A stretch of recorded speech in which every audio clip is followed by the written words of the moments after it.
So it's like time has exponentially kicked up. Like I would really be interested in like viewing a graph or something of objective, real data about how time flows. How does it kick up? And you know those charts that show trends over the years.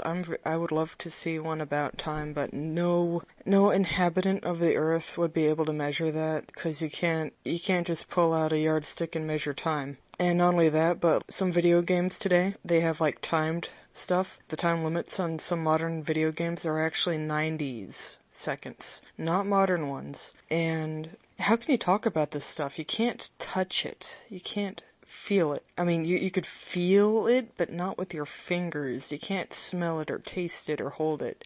Sometimes I wonder if there's gonna be some amazing thing that's been under our nose the whole time that we've never had any idea about, and one of them would be a way to objectively measure and judge the flow of time. But we can't. I mean, maybe it's theoretically possible, but I wouldn't know, really. Going along with time speeding up, and it really kicked up lately, like, the whole 2010s felt like 4 years, and now here we are, we're more than halfway through 2020. Yeah, we're actually like 3/4 of the way through 2020. What a shitty year. You know, in addition to the whole time speeding up exponentially, there's kind of been some ponderings. I can't remember who says what, but stuff about how it feels that objects, like large objects like buildings and land masses and terrains and just land and ocean and roads are getting compressed, and at some point things will be moved out of place. Like, I don't know, just make some clay landscape with the little clay houses and clay forests and clay mountains, and they just like shove it together. And my memory's been getting all crazy lately because, okay, like, just take a large piece of paper and write down all of the to-dos and accomplishments and notes, and just fill up both sides with notes and lists about whatever's going on, and then just like crumple it and tightly compress it into a little ball, and like all the ink is touching each other. That's kind of what my memory is being like lately. It's impossible to keep track. Like, I don't know what's going on. I don't understand how time works. I don't understand how processes work.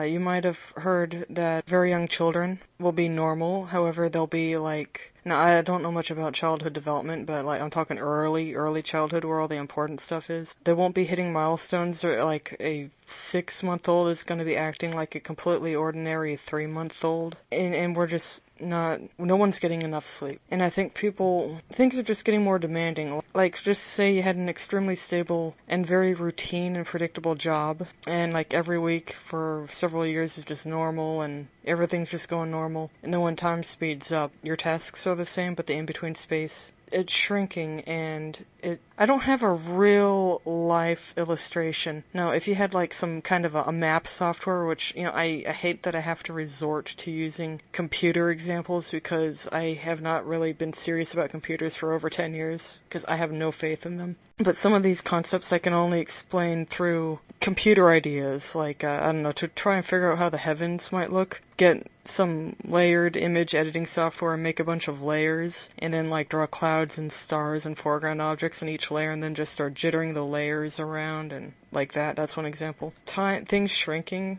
An example that comes to mind would be like, you made this map with a bunch of like little MS Paint roads and lakes and squiggles on it, whatever. Little MS Paint houses. And then you put these big old landmarks, and they're like shapes, you know, just colorful shapes. Like, I don't know, the hearts and the spades and the diamonds and clubs and whatever. And like, you can zoom in or out, and like the little drawing of a map might be smaller or enlarged, but the marker icons are going to be a fixed size. So even if you make the map appear big or small, though, those little colorful stamps are just going to be the same size. I would like to have a real life example, and also I keep saying words I shouldn't say. I'm also forgetting everything, and like, I didn't write anything down for this, so I don't give a crap. I'm at the end of my rope and I don't care. Alas, though, I should probably write things down so I can remember to talk about them, and it would probably just be like me reading one sentence and then going, yep, and then the next sentence, and just, there's just so much. I've been forgetting a lot of things that I don't want to forget. Here's another reason why brains are stupid, and while I don't have a focused talk about how idiotic and stupid and bad brains are, oh, you could hear my voice, I'm getting mad at brains, because,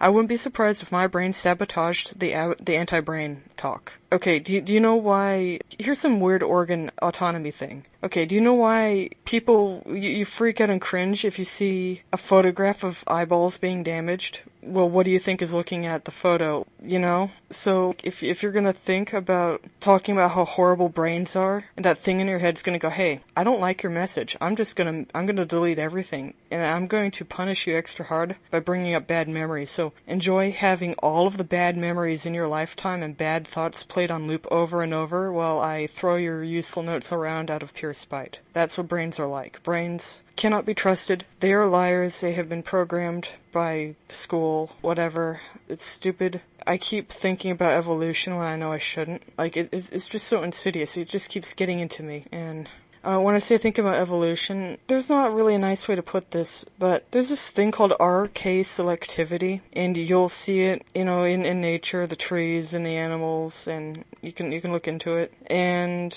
like when you see that in real life, it makes you wonder about evolution. I guess I'm throwing this in here because I might as well say what's on my mind or in my heart. I don't have anything except yabbering. I have nothing. Maybe I should write this down. I'm not getting enough sleep.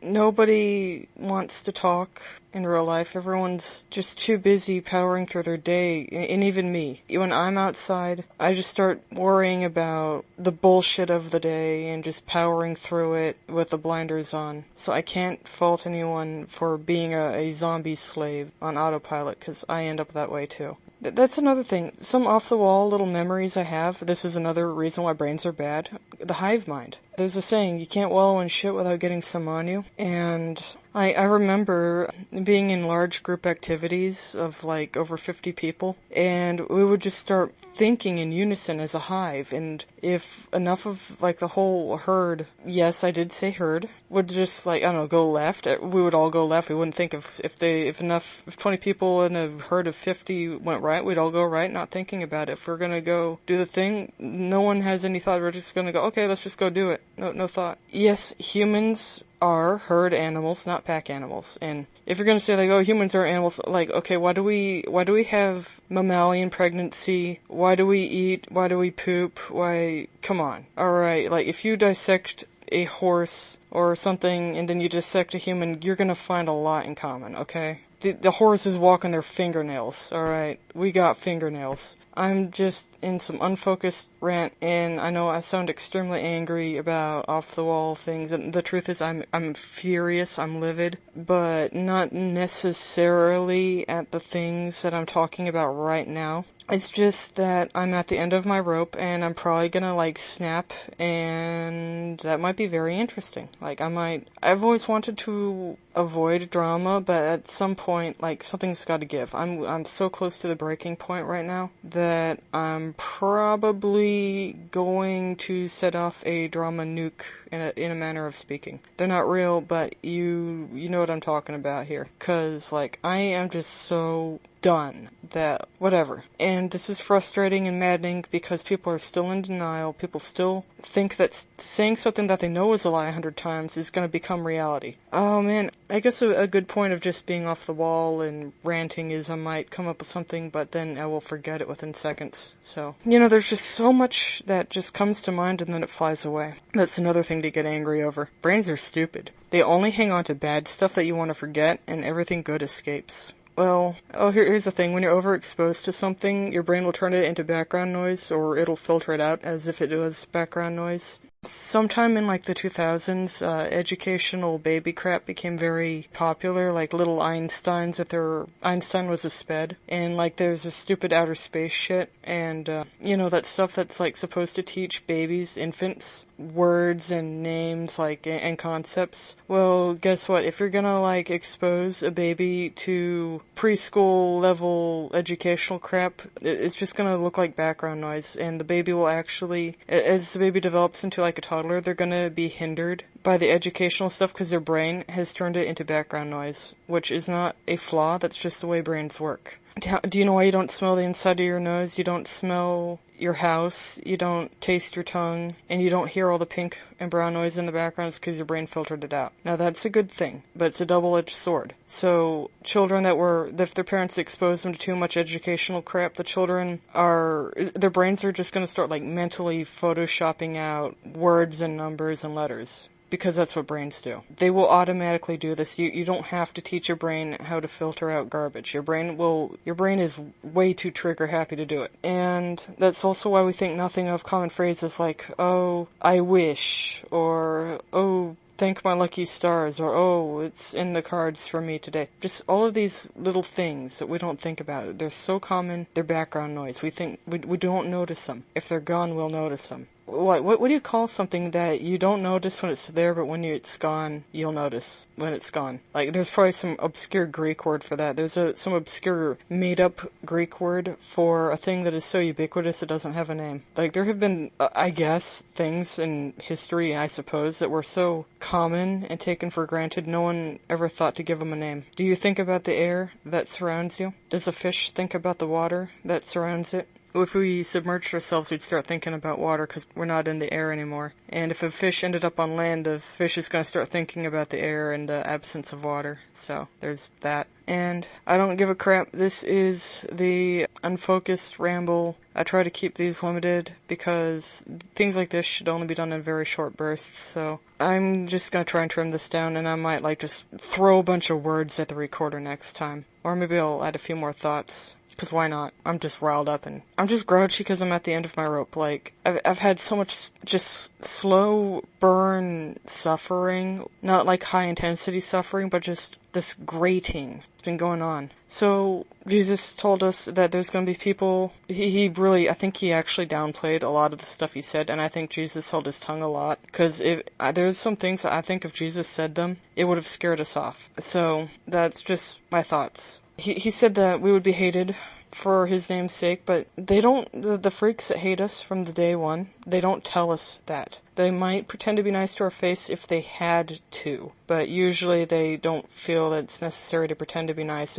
unless it's like a prank. Like, when I can't think of any clear examples. I've also been having migraines lately. Oh, this is fun. The left ear tinnitus at night. Everyone's been having it. I mean, people will say they don't have it, but a lot of people have tinnitus in their left ear at nighttime. And anyway, so that's a side thing. Well, okay, if I were to, talk about being abused by freaks at a young age, I would just get so angry that I'd probably blow all of my energy and have none left, and I need all the energy I can get. But we are hated. Who would hate a 4-year-old girl? I will tell you who hates a 4-year-old girl and wants to torture her. A 25-year-old man in a dress, and a 6-year-old boy in a dress. Okay? Those hate 4-year-old girls. And there's a few Martins that were really sexist and nasty and just hostile towards ordinary girls and just wanted to destroy our stuff because we were girls and we existed. That means that we need to have our pencils destroyed, that we should have our notebooks stolen and ripped up. And if we're having lunch, a sexist Martin will just steal our lunch because we're girls. And if we were castrati, we could probably beat him up, but that's not how it went. Teachers would always turn a blind eye. Parents would always turn a blind eye because your parents are a part of it. I don't care what you think. I don't care if you're like, oh, only the elites do inversion. It's not for normal people. I got some news for you. You're stupid. Okay, I gotta put a lid on this, but there's so many things I would like to say, but we don't have free speech. Americans all about oh, we're American, we have free speech, we have our guns. I don't have any guns, but that's an example. And here's another thing, freedom of assembly. That has been so much under attack. Okay, Americans will say oh, we got free speech, free press, we got guns, we have free assembly, freedom of assembly. No.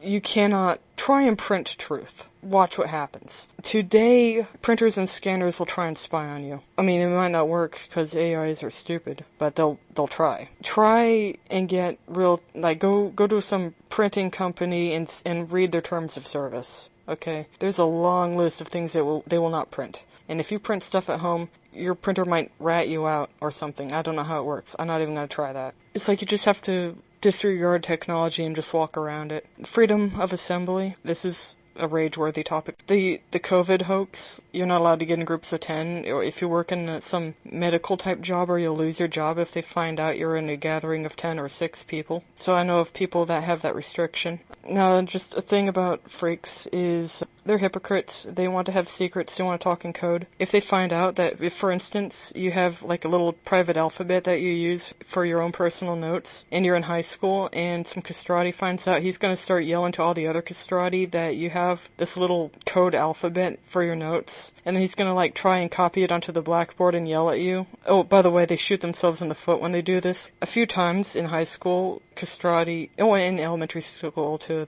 they would get so riled up, they would start screaming about some kid just standing around doing nothing. Like, sometimes it was directed at me because, like, I had this thing, like this little, I'll just draw little symbols, and castrati got really weird about that. They tried to, like, highlight it on the blackboard, and the other students were like, what the hell? Like, what are you going on about? Why are you getting so mad? And they'll pretty much do the same thing to other students, usually actual girls, because they're freaks. And they want to exclude everyone from their group, but if you try and exclude them, they are going to, they flip their lid. They go ballistic if they're excluded. And I guess the only nice thing that I have to keep me going right now is, so apparently there is a super glass divider between wherever heaven and hell are located. So it blocks people from passing between heaven or hell, but you can hold a conversation through it. So yeah, you could probably, if you were not too petty or whatever, like if you're petty enough to remember the people you knew on Earth, in heaven you could probably like go on a walk over the glass pane and kind of look down and go, oh hey, I remember you. How's the temperature down there? How's it going? Oh, if you did a few things differently, you wouldn't be down there. Just saying. So like, I'm petty, I'm angry, I'm grouchy and ranty, and oh man, this thing is 22 minutes, 23. I'm gonna see how much I can trim this down. So I should probably make an outline next time. I don't give a crap. Bye.